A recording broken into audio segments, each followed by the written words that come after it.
wabarakatuh. Perkenalkan, saya Jessica Dinda Putri dengan NIM 1523021. Saya Amalia Faiza dengan NIM 1523030. Saya Puspa Ida Lestari dengan NIM 1523032. Di sini kami dari kelompok 5 ingin menjelaskan terkait rangkuman jurnal kami yang berjudul Partikel kalsium karbonat diisi homopolimer polipropilen pada tingkat pemuatan yang berbeda, diuji pada karakterisasi sifat mekanik dan analisis kegagalan material. Baik, jadi pertama-tama saya akan menjelaskan terkait pendahuluan dari jurnal yang kelompok kami ambil. Jadi, homopolimer polipropilen atau HPP memiliki daya tarik yang sangat besar di bidang industri. Contohnya adalah industri pengemasan, industri konstruksi, dan industri otomotif. HPP ini memiliki daya tarik yang cukup besar karena HPP telah menunjukkan potensi peningkatan ketahanan benturan yang dimana ketahanan ini dapat dari jenis pengisinya, yakni contohnya PP berisi partikel organik kaku, PP berisi partikel anorganik kaku, PP campuran karet, dan kombinasi PP yang diisi partikel organik dan anorganik kaku. Menurut aturan campuran, menambahkan partikel pengisi anorganik rapuh dalam HPP akan meningkatkan modulus komposit dan mengurangi ketangguhan yaitu ketahanan benturan. Peningkatan tingkat pemuatan pengisi juga dapat mengurangi dampak resistensi sistem polimer karena berkurangnya kemampuan penyerapan energi dari polimer matriks. Kemudian terdapat juga sistem heterogen yang dibentuk dalam menambahkan partikel anorganik kaku dalam HPP dengan interfase 3 dimensi, yaitu terbentuk di sekitar permukaan pengisi anorganik. Dengan tingkat pemuatan partikel yang berbeda dalam sistem, volume interfase dalam komposit bervariasi dan menghasilkan porsi yang berbeda dari bahan matriks polimer curah serta memiliki perilaku mekanis yang berbeda dari komposit yang diproduksi. Mekanisme utama pengerasan polimer semikristal seperti HPP dengan penggabungan partikel anorganik kaku melibatkan serangkaian deformasi mekanis, dimulai dengan konsentrasi tegangan, diikuti dengan debonding antarmuka polimer atau partikel, dan terakhir melalui hasil geser fase matriks polimer antara partikel anorganik. Kemudian, ketika gaya eksternal diterapkan pada komposit polimer yang diisi partikel anorganik kaku, partikel kaku bertindak sebagai konsentrator tegangan dalam matriks selama deformasi karena perbedaan moduli polimer dan partikel kaku. Tanpa ikatan kimia yang kuat antara partikel dan matriks polimer, rongga mulai terbentuk di antara dua fase saat gaya meningkat. Peningkatan gaya eksternal akan mengakibatkan pembesaran rongga dan deformasi plastik dari fase matriks polimer yang nantinya akan menyebabkan hasil geser bahan matriks. Pada saat ini, sistem memiliki kemampuan untuk menyerap energi dalam jumlah yang lebih besar saat fraktur, meningkat ketangguhan. Polimer harus memiliki tegangan luluh yang tinggi dan dapat dihasilkan dalam fase curah untuk mempertahankan ketangguhan sistem yang tinggi. Dengan partikel anorganik dalam kisaran nanometer, peningkatan ketahanan benturan yang signifikan telah ditunjukkan dan modul tarik komposit juga telah ditingkatkan secara sinergis. Maka dari itu, didapati tujuan dari jurnal ini adalah untuk memahami efek partikel anorganik kaku, partikel kalsium karbonat kelas komersial pada tingkat pemuatan yang berbeda pada perilaku mekanisme HPP, dan didapati juga hasil penelitian yang menunjukkan bahwa penyertaan partikel CaCO3 tanpa sediaan spesifik berdampak signifikan pada sifat mekanik HPP. Dan yang terakhir, kekuatan benturan azot berlekuk dari HPP yang diisi karbon karboksilat yang dipertahankan pada tingkat yang sama dengan HPP, dikarenakan tingkat pemuatan partikel mencapai hingga 40% berat. Kekuatan benturan azot yang tidak berlekuk akan menurun secara signifikan dengan partikel CaCO3 muatan terendah sebesar 10% berat. Selanjutnya adalah bahan dan metode, di mana yang pertama ada bahan. Di jurnal ini, bahan yang digunakan adalah HPP kelas komersial dengan kerapatan 0,9 gram per cm kubik dan laju aliran leleh 20 gram per 10 menit pada kondisi suhu 230 derajat Celcius per 2,16 kg yang digunakan sebagai bahan matriks. Kemudian digunakan juga partikel CaCO3 dalam wadah plastik tertutup dengan kadar air kurang dari 2 persentase berat. Pada metode dalam jurnal ini, yang pertama kita mempersiapkan spesimen dengan melakukan peracikan termal partikel CaCO3 dengan HPP yang dilakukan dengan menggunakan mixer pada suhu 205 derajat Celcius. Kemudian dilakukan tes properti mekanik, yang dimana dilakukannya uji tarik, uji lentur, dan benturan komposit HPP yang diisi CaCO3 dilakukan sesuai dengan ASTM D638, ASTM D790, dan ASTM D256. Pengujian ini dilakukan di ruangan berkondisi lingkungan pada suhu antara 2 sampai 23 derajat Celcius dan 5 di antara 5 sampai 50% kelembapan relatif. Kemudian setelah dilakukan tes properti mekanik, dilakukan pengukuran laju aliran leleh atau MFR, yaitu melt flow rate tester. MFR komposit yang diproduksi ditentukan menggunakan melt flow rate tester sesuai dengan ASTM D1238. Pengukuran dilakukan pada suhu 230 derajat Celcius dengan berat 2,16 kg. Selanjutnya dilakukan pemindaian mikroskop elektron, yaitu atau SEM, yang dimana partikel CaCO3 atau karbon karboksilat dan permukaan fraktur spesimen yang diuji benturan dilapisi dengan emas selama 60 detik dalam perangkat pelapis puter Q150RES. Baik, selanjutnya kami akan menjelaskan terkait hasil dan pembahasan dari jurnal yang telah kami ambil. Untuk yang pertama ada morfologi partikel kalsium karbonat, di mana morfologi partikel kalsium karbonat diperiksa menggunakan SEM dan mikrograf pada perbesaran yang berbeda. Berikut adalah contoh gambar dari mikrograf SEM partikel CaCO3, di mana perbedaan dari kedua gambar tersebut yaitu pada gambar yang A terdapat beberapa ukuran dan bentuk yang beragam dan memiliki tampak yang sangat besar, yang lumayan cukup besar dan kasar, dan terdapat juga partikel lain yang lebih halus. Dan pada gambar A memiliki skala 10 mikrometer, dan pada yang gambar yang B memiliki skala 10 mikrometer juga, namun memiliki bentuk dan ukuran yang lebih seragam, yang dimana tampaknya terlihat lebih kecil dan lebih halus.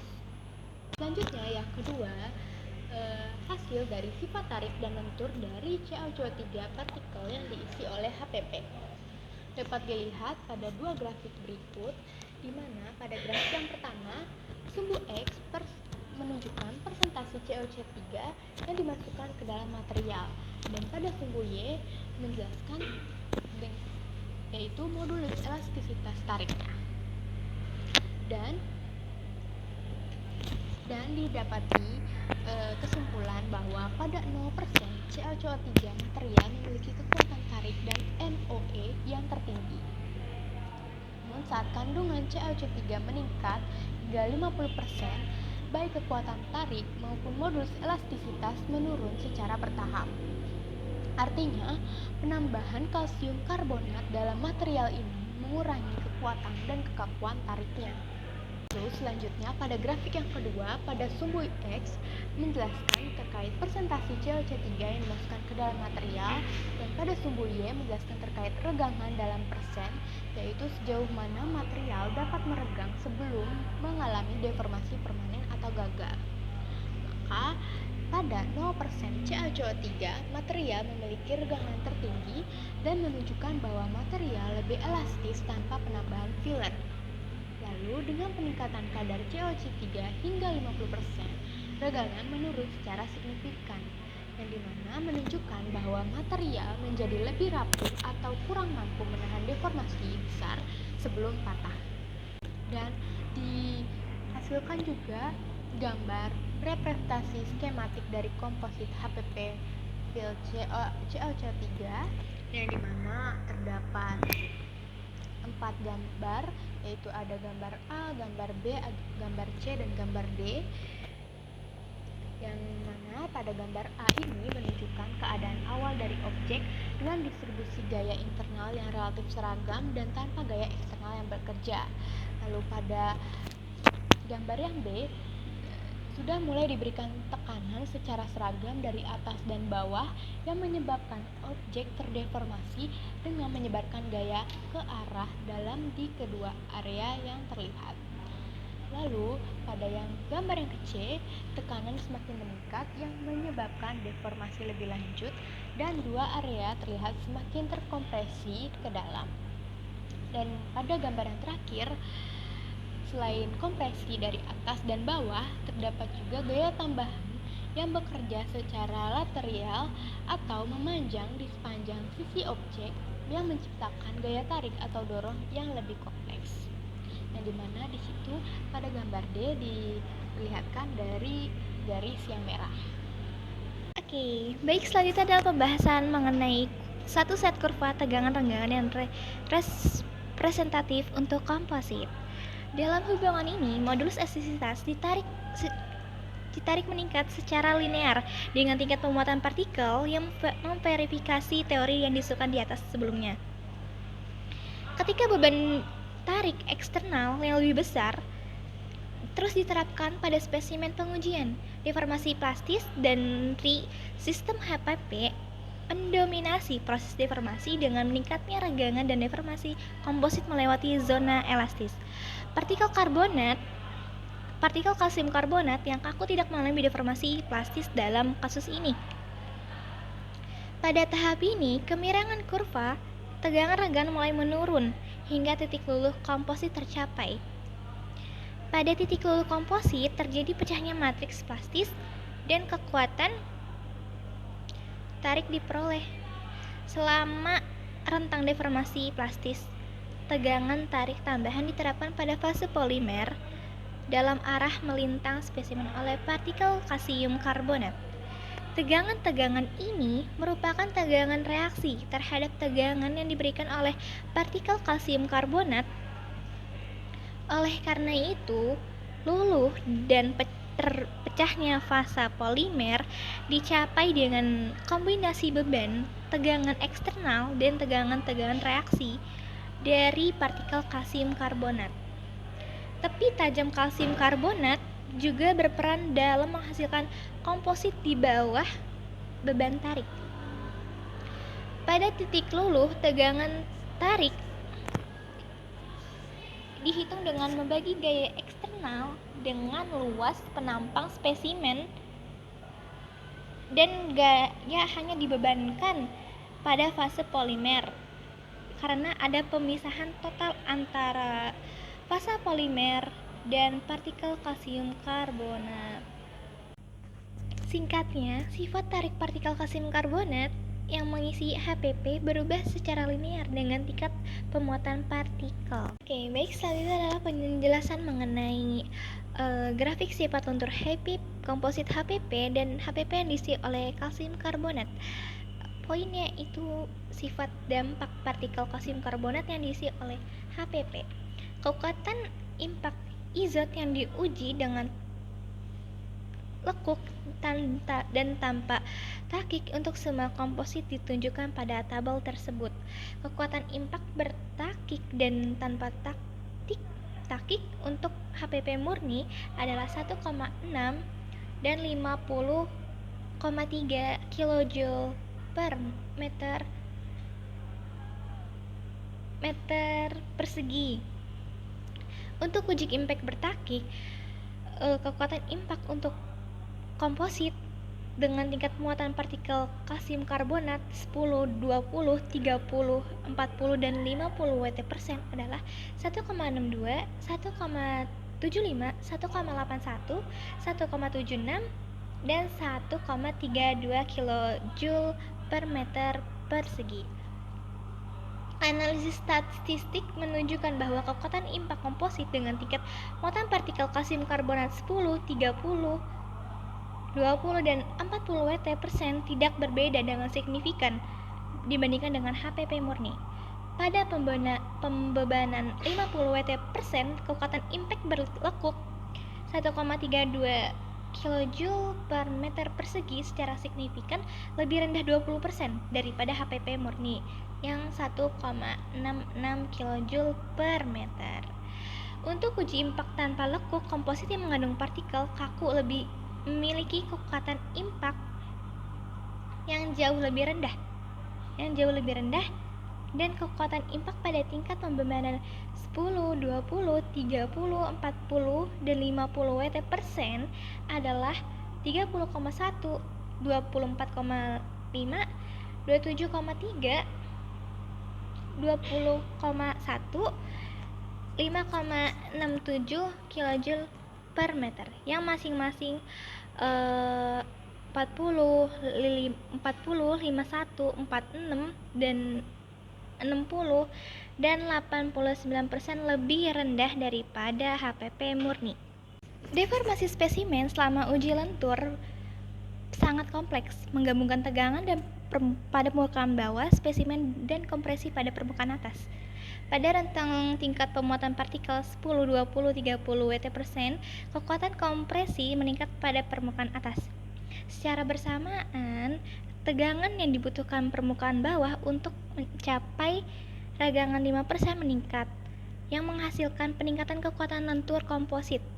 Pada pembebanan 40 dan 50 Wt% kalsium karbonat, sebagian besar permukaan komposit mengandung antarmuka antara partikel kalsium karbonat dan fase polimer, dan tegangan yang lebih rendah diperlukan untuk mencapai ragangan 5% pada permukaan bawah dibandingkan dengan yang dibutuhkan pada komposit yang memiliki partikel 10-30 Wt%, sehingga menghasilkan kekuatan lentur yang lebih rendah pada tingkat pembebanan 50 Wt%. Kekuatan lentur juga lebih rendah daripada HPP.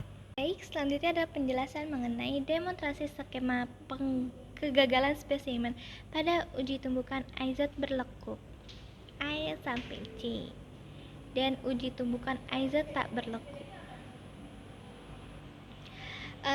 Selama uji tumbukan azot berlekuk, sisi berlekuk spesimen menghadapi beban tumbukan. Bagian bawah spesimen dipegang erat oleh pemegang spesimen dan gaya kompresi diterapkan pada spesimen selama pengujian.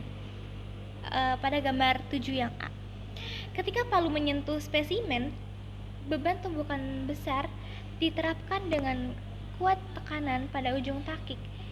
Efek tekanan dapat disederhanakan sebagai tegangan dan kompresi pada ujung takik pada gambar 7B. Gaya tegangan memfasilitasi inisiasi faktor yang dapat diinduksi oleh proses takik, dan gaya kompresi membantu menyebarkan fraktur ke arah tengah spesimen secara melintang pada gambar 7C. Begitu faktor mulai menyebar pada gambar 7C, gaya tegangan akan menjadi penggerak utama yang menggerakkan batas depan faktur ke arah sisi belakang spesimen. Sisi belakang spesimen lalu dikompresi hingga spesimen gagal total. Selanjutnya, gambar yang ke-8, deskripsi skema perlambatan faktor pada uji tumbukan izot bertekuk dan permulaan faktor pada uji tumbukan izot tak bertekuk. Pada gambar 8A, bagian depan faktor bergerak sepanjang antarmuka antara partikel CaCO3 dan matriks polimer, diikuti dengan faktor fase polimer murni antara partikel CaCO3 dengan jalur patahan baru.